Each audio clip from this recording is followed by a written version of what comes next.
Praise the Lord. இன்றைய நாளுக்கான வேத தியானம் யோவான் அதிகாரம் 4 1 முதல் 54 வரை.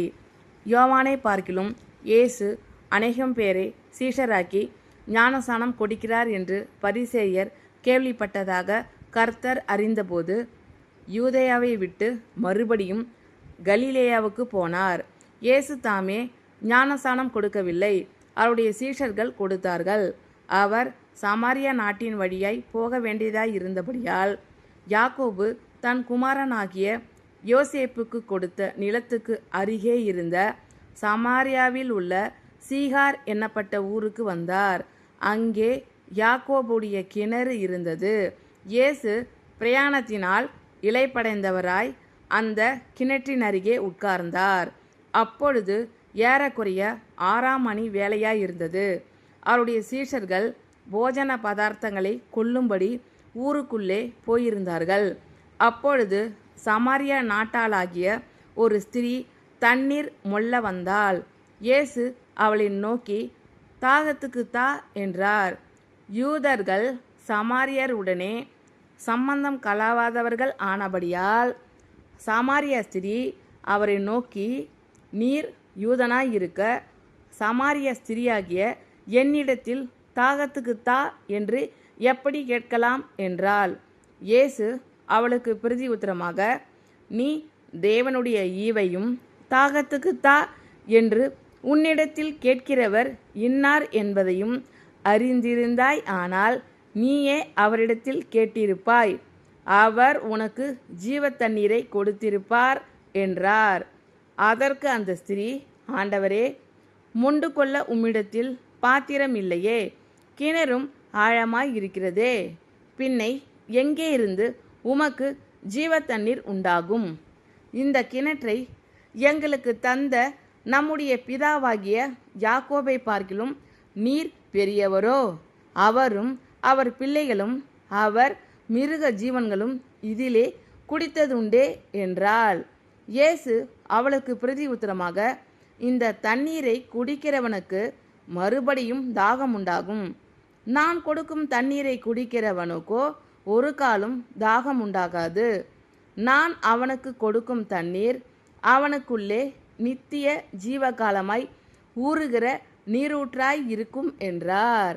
அந்த ஸ்திரீ அவரை நோக்கி, ஆண்டவரே, எனக்கு தாகம் உண்டாகாமலும் நான் இங்கே மொண்டு கொள்ள வராமலும் இருக்கும்படி அந்த தண்ணீரை எனக்கு தர வேண்டும் என்றாள். இயேசு அவளை நோக்கி, நீ போய் உன் புருஷனை இங்கே அழைத்து கொண்டு வா என்றார். அதற்கு அந்த ஸ்திரீ, எனக்கு புருஷன் இல்லை என்றாள். இயேசு அவளை நோக்கி, எனக்கு புருஷன் இல்லை என்று நீ சொன்னது சரிதான்.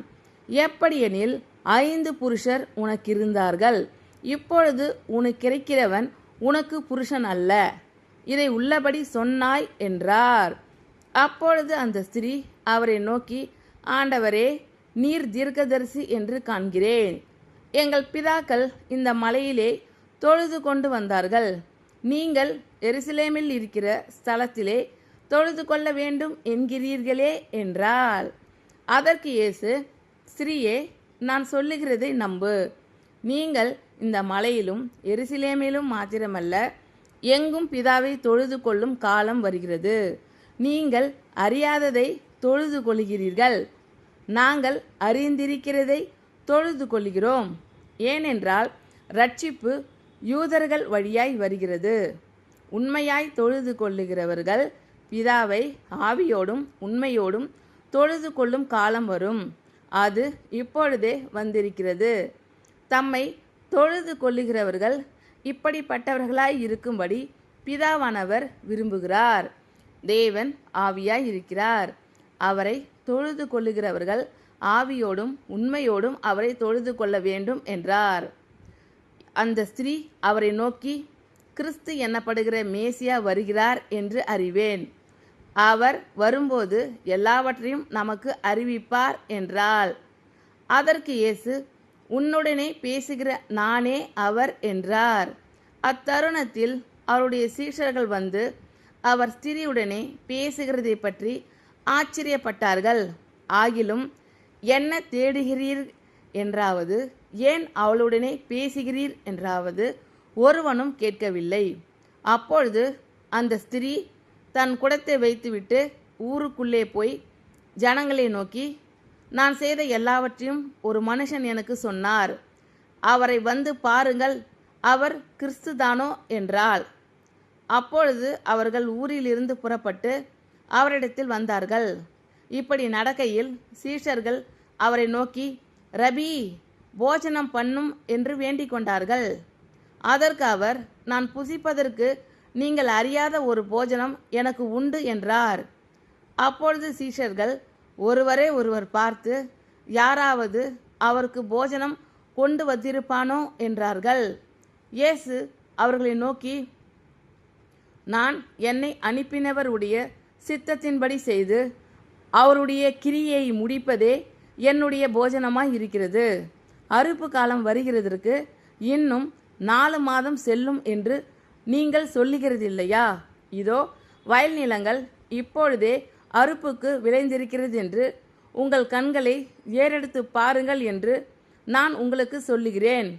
விதைக்கிறவனும் அறுக்கிறவனுமாகிய இருவரும் ஒருமித்து சந்தோஷப்படத்தக்கதாக அறுக்கிறவன் கூலியை வாங்கி நித்திய ஜீவனுக்காக பலனை சேர்த்து கொள்கிறான்.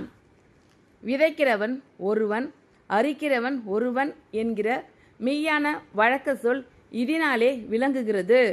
நீங்கள் பிரயாசப்பட்டு பயிரிடாததை அறுக்க நான் உங்களை அனுப்பினேன்.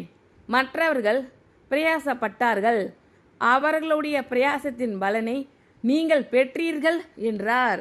நான் செய்த எல்லாவற்றையும் எனக்கு சொன்னார் என்று சாட்சி சொன்ன அந்த ஸ்திரீயினுடைய வார்த்தையின் நிமித்தம் அந்த ஊரில் உள்ள சமாரியரில் அநேகர் அவர் மேல் விசுவாசம் உள்ளவர்கள் ஆனார்கள்.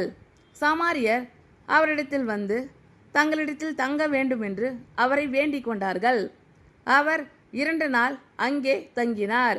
அப்பொழுது அவருடைய உபதேசத்தின் நிமித்தம் இன்னும் அநேகம் பேர் விசுவாசித்து அந்த ஸ்திரியை நோக்கி, உன் சொல்லின் நிமித்தம் அல்ல, அவருடைய உபதேசத்தை நாங்களே கேட்டு அவர் மெய்யாய் கிறிஸ்துவாகிய உலக இரட்சகர் என்று அறிந்து விசுவாசிக்கிறோம் என்றார்கள். 2 நாளைக்கு பின்பு அவர் அவ்விடம் விட்டு புறப்பட்டு கலிலேயாவுக்கு போனார். ஒரு தீர்க்கதரிசிக்கு தன் சொந்த ஊரிலே கனமில்லை என்று இயேசு தாமே சொல்லியிருந்தார். அவர் கலிலேயாவில் வந்தபோது எருசலேமில் பண்டிகையிலே அவர் செய்த எல்லாவற்றையும் பார்த்திருந்த கலிலேயர் அவரை ஏற்றுக்கொண்டார்கள். அவர்களும் பண்டிகைக்கு போயிருந்தார்கள்.